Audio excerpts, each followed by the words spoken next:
This is for the public hearing, that's for public comments. Public hearing is ordinance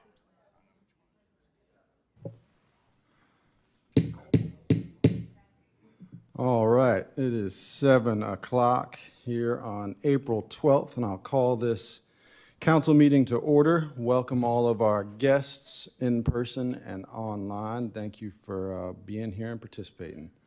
We'll start off as we have been the last few months with invocation, the Lord's Prayer, which I will begin, and then we'll roll into the Pledge of Allegiance led by Vice Mayor Reed. You're welcome to participate where you deem fit. Thank you.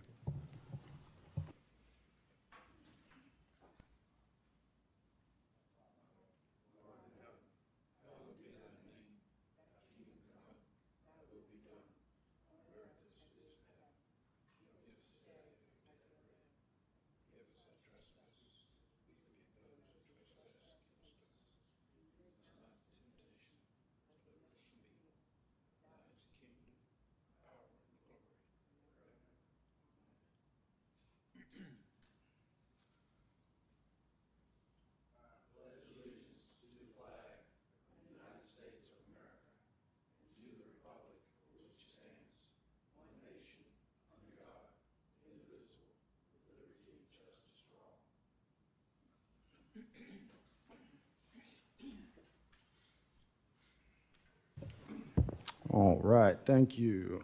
Mrs. McKay, can we have a roll call, please? Mrs. Amos, Here. Mr. Reed, Here. Mr. Dwyer, Here. Mr. Parrott, Here. Mr. Yolen, Here. Mr. Hunter, Here. Mr. Hardy. Here. Thank you. The next item on the agenda is a presentation for National Poetry Month. Usually Mrs. McKay reads these proclamations, but I'll read this one. Poetry holds a special place in my heart. When my father was killed active duty back in 1990, I was a 14-year-old young man, and I remember my grandmother handing me a blank notebook, and she said, just write what you're feeling in here. And it helped me immensely. And from that, I began to write poetry and sort of express myself and try to get out some of the emotions that were in my soul and in my heart. And so I have a special place in my heart for National Poetry Month, so I thought I would read the proclamation myself. Proclamation in recognition of April as National Poetry Month. Whereas the Academy of American Poets established the month of April as National Poetry Month in 1996, and whereas National Poetry Month seeks to highlight the ongoing achievement of American poets by introducing Americans to the pleasures and benefits of reading poetry, by bringing poets and poetry to the public in immediate and innovative ways, and by making poetry an important part of our children's education. And whereas, as National Poetry Month, under the leadership and direction of the Academy of American Poets, is now the largest literary celebration in the world, and whereas poetry enriches the lives of all Americans, and whereas poetry, as an essential part of the arts and humanities, affects every aspect of life in America today, including education, the economy, and community pride and development. And whereas poetry has produced some of the nation's leading creative artists and has inspired other artists in fields such as music, theater, film, dance, and the visual arts, and now, therefore, it is proclaimed by the Mayor and Town Council that the month of April be recognized as National Poetry Month in the town of Farmville, Virginia, in honor of poets across America that share their talent with the world. In witness whereof, I have hereunto set my hand and caused the seal of the town of Farmville, Virginia to be affixed on this 12th day of April in the year 2023. Signed by myself. So I believe I'll be presenting this to Miss Vicki Page, and I see Mr. Ewing is here as well. If y'all come up front.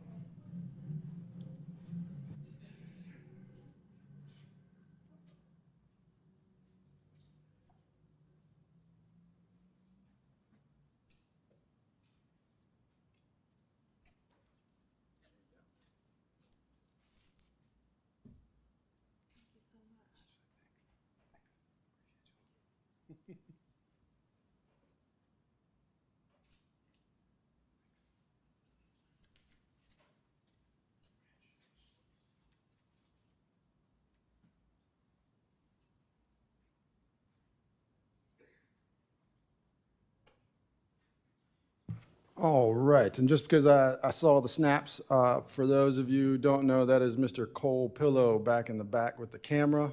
He's a Longwood senior who has aspirations to work in government as a photographer and documenting government all the way up to the presidential level. And he had contacted me and asked if I wouldn't mind if he kind of tailed me around and took some photos and stuff, which you know, is a little odd for me personally on that level, but he's a great individual, and I welcome him like y'all to welcome him as well.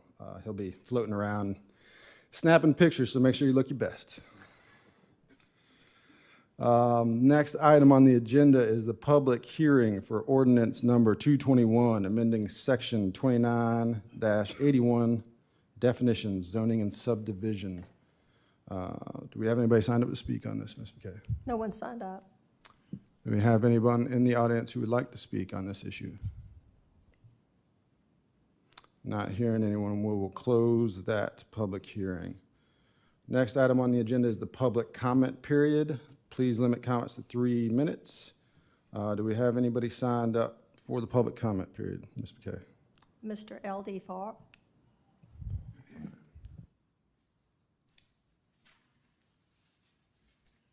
First of all, I want to say it's a pleasure being with you tonight, to be with you. And I just look at your meeting that you had last month while I was at home, your retreat.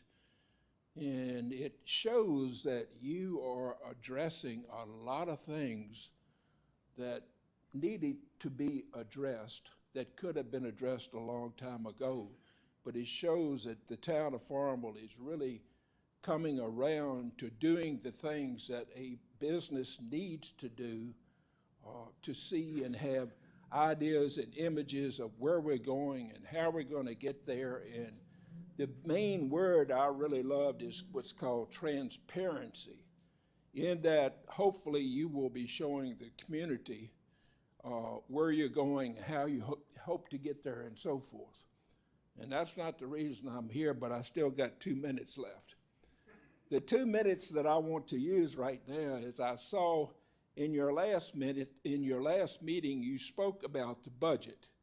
And there was a mention in there that a pay increase of $5,000 would go to salary people, and roughly $2 an hour, which equates to about $4,000 per year, 2,000 hour a year for hourly people. I know that this town has struggled with salary and salary administration for many, many years and continues to do so today. And I believe you really need to take a fresh approach in dealing with this, like many towns and industries and educational institutions do. Number one, you need a job description for every employee. That job description needs to determine whether that person is an exempt or non-exempt employee, and that means overtime or no overtime for their compensation and pay. And it is also determined by the responsibilities in the job description. That job description needs to be graded. A grade 1 is the top of the house. A grade 100 might be the guy like me that's doing some other job here in town that's not being highly compensated. Those individuals, you need to develop a system of grades for those jobs, and performance appraisals need to be done with every individual that works for this town.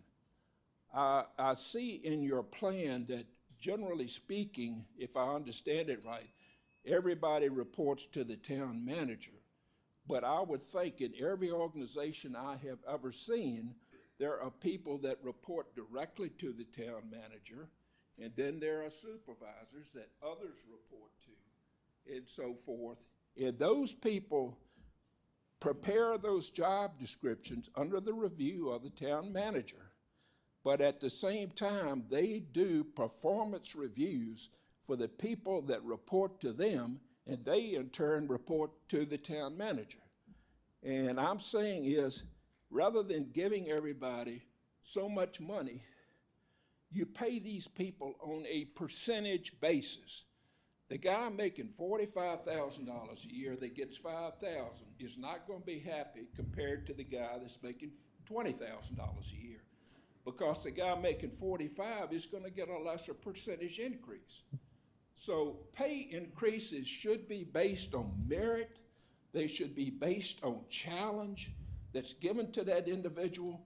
I saw in your last meeting. Mr. Falk, we need to, are we coming, right now I think we're over time, so I'm just Okay. making sure we're coming to the. Well, my bottom line is this. I really think you need to look at a human resources package, a package of wage and salary administrations and job grades and performance reviews. And then if a person does a job and you're giving a 5% to the top man, give it to him. The low man on the totem pole or woman gets a 2% or a cost of living increase. That's what I'd like for you to look at. And if I can help you in any way, I'll be glad to do so. Thank you, sir. We have Mr. Howard Armistead. Greetings, council people. Thank you. I'm Howard Armstead. I'm an AIDS, Ebola, and COVID-19 researcher. I moved to Farmville back to my father's and my grandfather's town about a year ago from Africa, after 20 years in Africa. I've written 2 books in that time. One is Understanding COVID-19, How 500,000 American Lives Could Have Been Saved if we'd done the right thing, from the National Institutes of Health, which we did not. And Dear Bill Gates, How to End Serial Pandemic Failure, HIV-1 to COVID-19.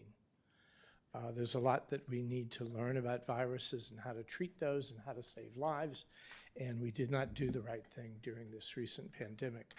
I've left you all with this analysis comparing Prince Edward County to Buckingham, Albemarle, Mecklenburg, and the state of Virginia. And it shows on here that Prince Edward County has one of the lowest vaccination rates. We're in the bottom 10% in Virginia on vaccination rates. And you see that reflected in the number of percentage of people that have died who got COVID. You've got 1.3, which is more than 25%, almost 30% higher than the state average on the number of people dying from the per case. You'll see Albemarle County has the highest, by far the highest vaccination rate and by far the lowest mortality rate. So you can see that vaccinations make a real difference. So my 2 books are very educational.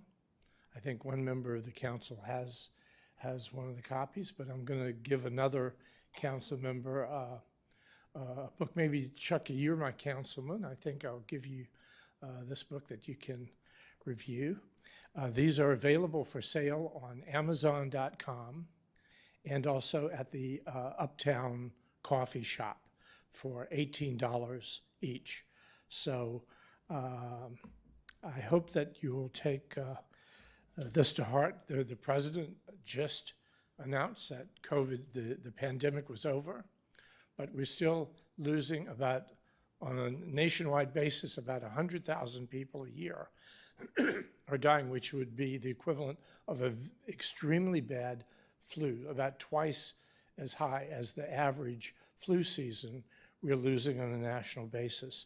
I just wanted to cite those one young man that was 22 years old, was working as an athletic assistant coach, and he was not vaccinated, and he passed away from COVID-19. When that, healthy young man, 22 years old, Omicron came in, and this virus can still mutate again. We can still get this, and we have to also worry about the potential for an H5N1 influenza pandemic that could come in 3 months, could come in 3 years, and could be 3 times as bad or more than what we saw with COVID. So thank you very much. I appreciate the time. Thank you, Mr. Armstead. Have anybody else signed up to Rick speak? Ewing?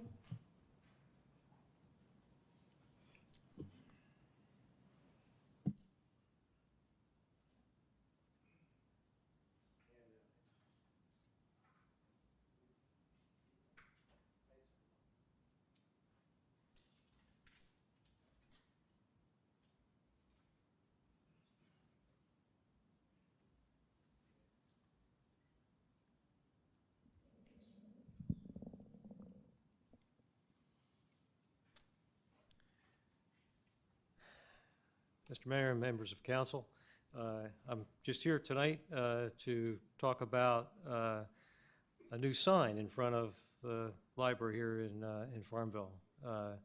It has replaced the existing sign. It was just installed yesterday afternoon, and so I had all the permits and everything. In fact, the council changed the sign rules, which allowed us to put this sign up, and I appreciate your attention to that.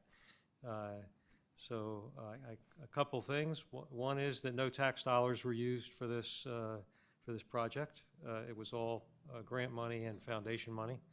And secondly, I just also like to thank the town for helping us out with some of the electrical needs of the sign, to just identify where the line was and stub it out and get it ready for the installers to put in from the sign company. So next time you're going by, it's visible from a long way away. I think it looks very nice, and makes the town look even better, as if that would be possible, than it does anyhow. So I think it's a nice addition to West Third and going out. It'll look good and allow us to get our message out. And if the town or the county has I'm going to say an important sort of an emergency kind of a thing, shelters are open, or I don't know, something that's sort of urgent and town-wide for the good of the people, let us know, and we'll help you out as much as we can by putting a sign up there. I know you have the portable sign, but can't have too many signs. Thanks very much for everything. Appreciate it. Thank you.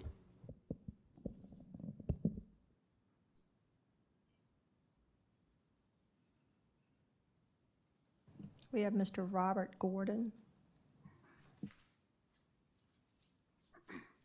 Hi, my name is Robert Gordon. Some of you know me as Ray Gordon. I grew up here in Farmville. I moved back here about a year ago. And I've had about a little over 40-year career as a commercial trial attorney, mostly doing real estate stuff up in Northern Virginia and D.C. And not long ago, I got the newspaper when I came back, and not long ago I started looking, reading it a lot more carefully than maybe I have in the past. And I saw some articles and some, I don't know if they're op-ed pieces about this planned unit development ordinance and I've been to a couple of public meetings.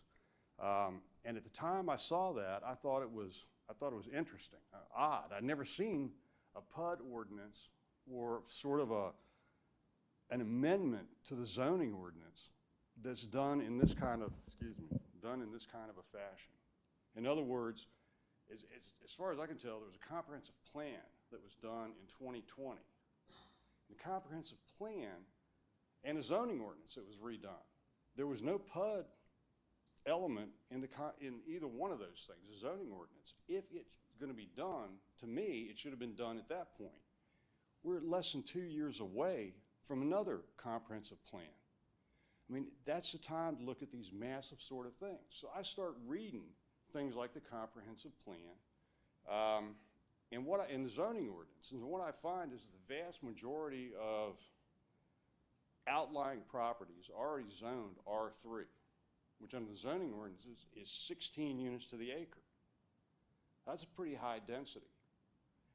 As I read the comprehensive plan, it says that the future land use plan, a lot of these areas are planned for up to, I think it's 24 units to the acre, which, I don't know, I haven't run the numbers. That seems like a lot of units for a small town like Farmville. So I don't know what's driving this PUD ordinance. I keep asking that question. I keep looking at the documents, and I'm not seeing a real good answer to it. I will continue to look at the documents, and I'll probably be back here to say some other things about it. But I just say this is a huge issue that's going to come before the town council apparently in July. I can't find a draft of the ordinance. I can't find language. So that's my comments. I will look at it a little further, but I don't know, it's interesting. Thank you. Time's low. Thank you. No one else has signed up. Does anybody else in the room wish to speak? All right, not hearing anyone, we will close the public comment period. Next item on the agenda is the request approval of the consent agenda. We have the 2023 retreat minutes, the work session minutes from the 1st of March, and the minutes from the regular meeting on the 8th of March. Does anybody wish to change anything, or do I hear a motion? I make a motion to approve the consent agenda as presented. Second. Motion and second. All in favor? Aye. Those opposed? Ayes have it. Next item on the agenda is the approval of the finance report. Mrs. Julie Moore, it looks like we had one addition to that. Yes. Good evening, everyone. You have the March finance report in front of you. The general fund cash continues to trend up due to the business license revenue being received. And then this past month, we also moved the golf course sale proceeds to that VIP that you guys had issued, allowing us to do that. So that was $935,300. They got moved at the end of the month, so you don't see any earnings on that yet, but you should see some next month. This past month, we earned $37,236.28 in income with the money invested at LGIP. So that brings our total to $222,732.36 to date since we've invested. In addition to that report, you got last minute the retail sales and dollar volume report, and it's a trend this year with the prior 4 years. If you look at that, you can see that the total retail sales is up this year compared to last year by 6.82%, and it's not up as much as it was last year, but last year was more of a recovery year, where the year before, COVID had kicked in, so last year you're making up for that. So if you looked back at like 18, we're up compared to that, which would have been a normal year. And then our total business license revenue is also up 7%. Again, last year was up, and that's simply because it's, businesses started kicking back in from COVID. But if you look back at 19 and 18, this year the percentage is almost double, so that's always a positive. Do you guys have any questions? Do we have any questions from council? I mean, it sounded like good news. Thank you. Thank you. Do I have a motion to approve the finance report? I recommend that we approve the finance report as presented. Second. Motion and second. All in favor? Aye. Those opposed? Ayes have it. Getting jumpy with the button. All right, next item on the agenda is proposed ordinance number 221. It was discussed at the work session, and this is for amending the section around the definitions for the floodplain. Do we have any questions concerning this, or do I hear a motion? Make a motion, we adopt ordinance number 221. Second. Motion and second. Can we get a roll call vote, please, Ms. McKay? Mrs. Amos, Yes. Mr. Reed, Yes. Mr. Dwyer, Yes. Mr. Parrott, Yes. Mr. Yolen, Yes. Mr. Hunter, Yes. Mr. Hardy. Yes. On unanimous vote, the motion's passed. Thank you.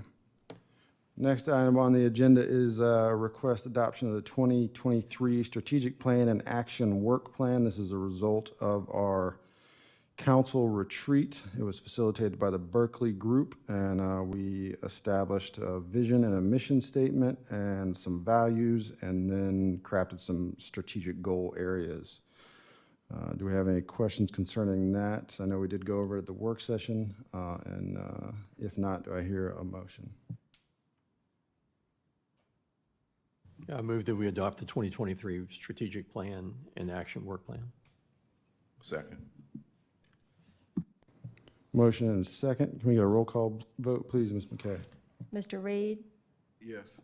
Mr. Dwyer, Yes. Mr. Parrott, Yes. Mr. Yolen, Yes. Mr. Hunter, Yes. Mr. Hardy, Yes. Mrs. Amos. Yes. On unanimous vote, the motion's passed. All right, we have a vision statement and a mission statement. For the public, if you're unawares, the vision statement was crafted collaboratively by council and administration and myself, and it is Farmville, a vibrant place to live, work, and recreate. The mission is to provide efficient, effective, and equitable service and encourage diverse growth in our charming community.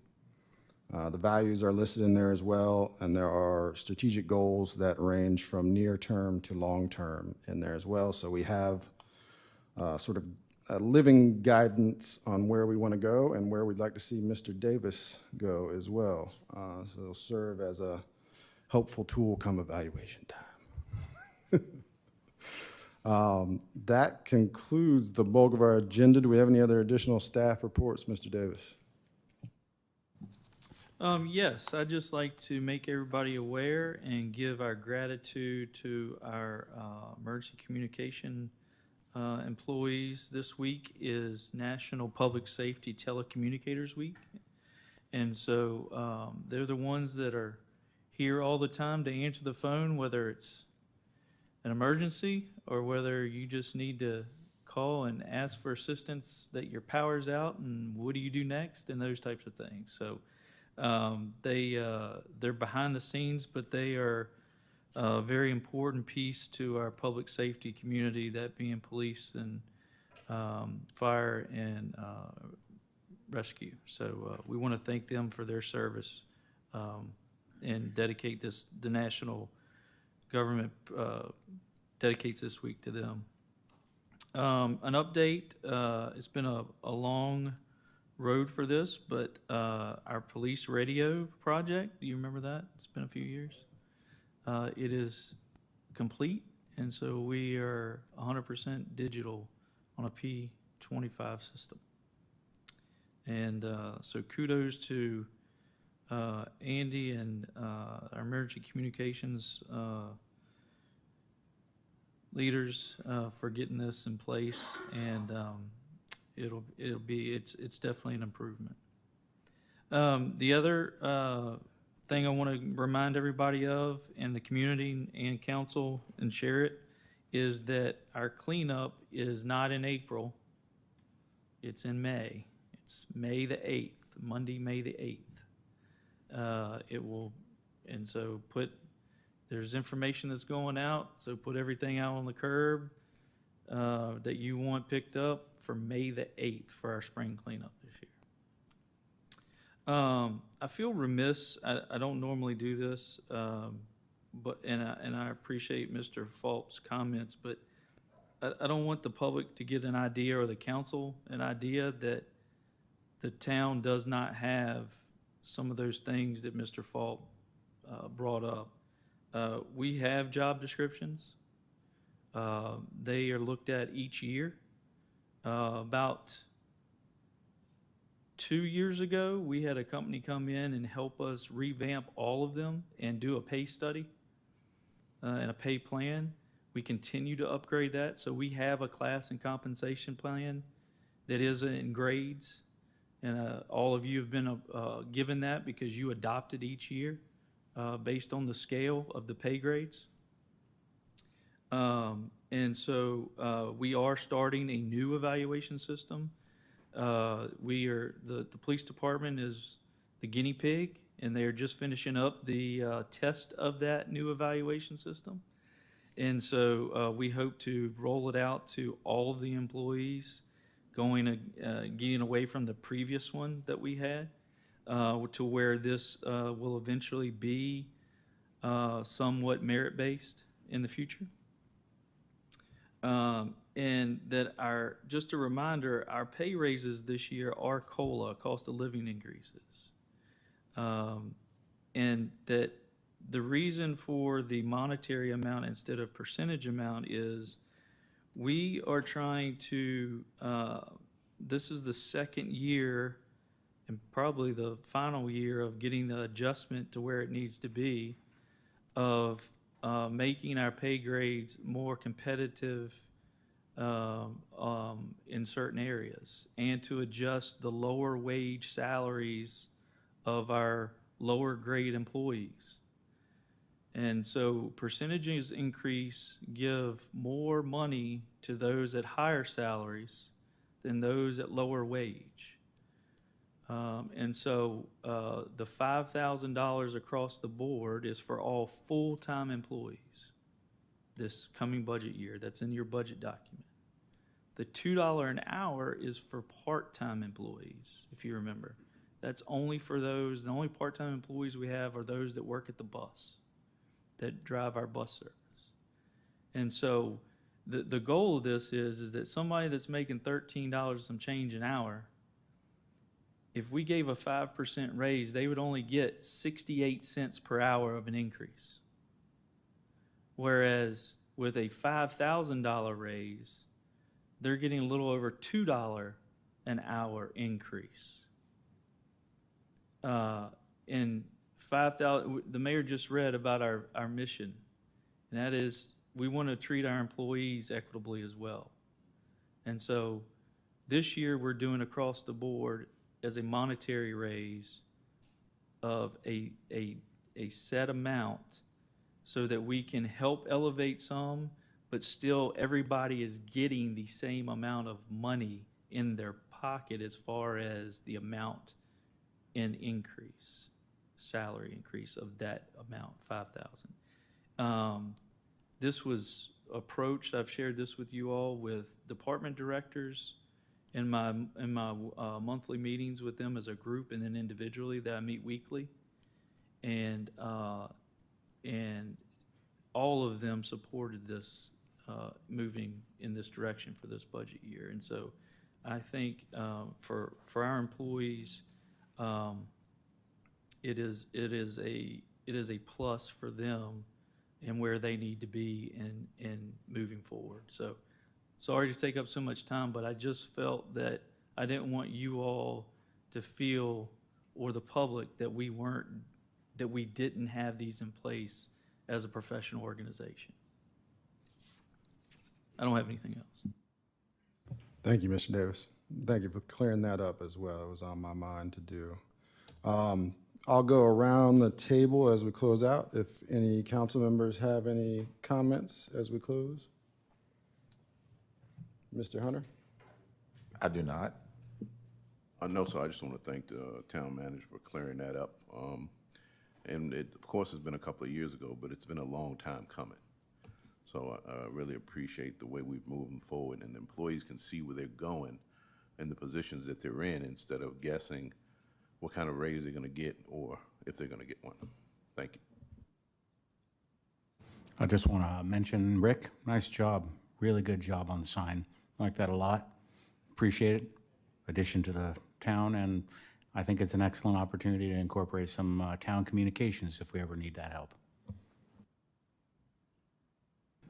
I'd like to reach out for the general public overall to email me or call me if you got my number, and if you don't, you can get it, and let me know how you feel towards these comments about the PUD. And this is a big deal as far as the town is concerned, and I would love to hear from the citizens their thoughts as well, so that they can kind of guide me in the direction in which to go. I'm very open-minded about this, and I'm trying to learn as much as I possibly can, and I would like to hear from people as far as in their thoughts and comments. Thank you.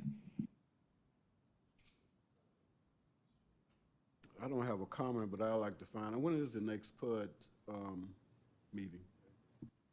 I don't believe there is. There's no more community input meetings. The planning commission will meet next week, and there is an example ordinance being provided that they will take a look at, and we're just seeking their input on what they like, what they don't like, what they want added, taken away, and so that's the next step. Okay, thank you. Ms. Amos? I follow Tommy on that. You know, please reach out to all of your council members and let us know how you feel about this PUD. And Andy, congratulations. That's a huge project. And when was it switched over? This week? Monday. Congratulations.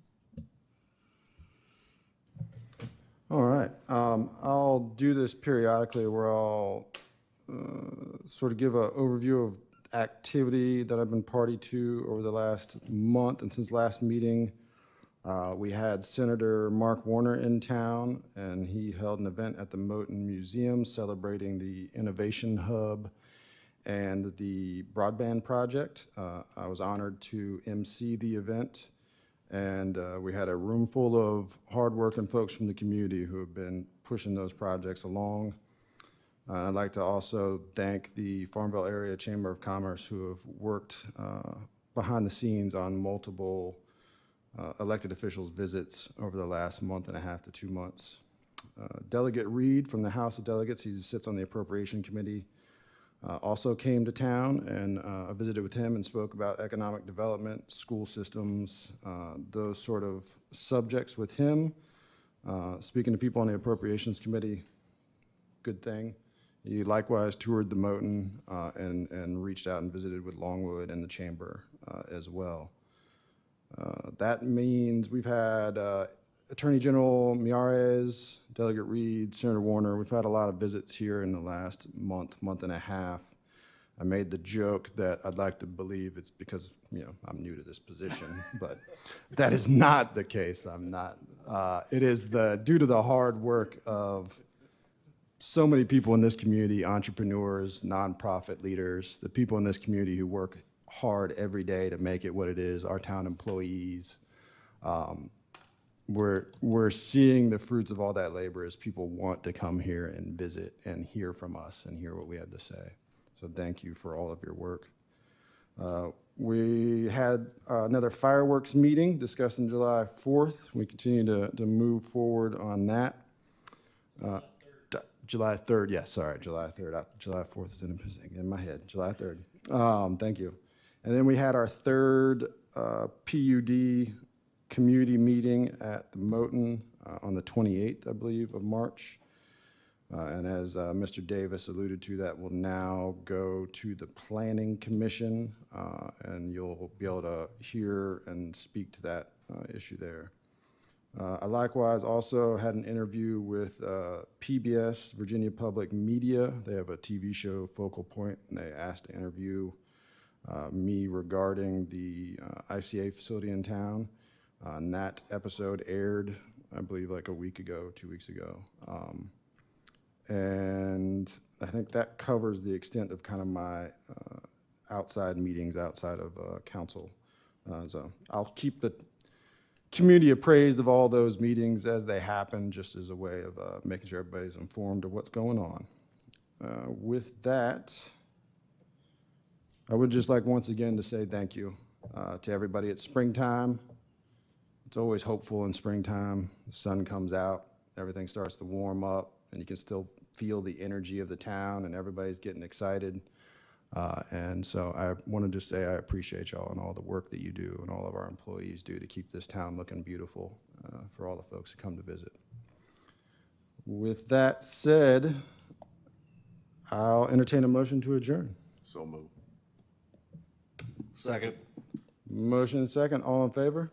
Aye. Those opposed? Ayes have it. Thank you.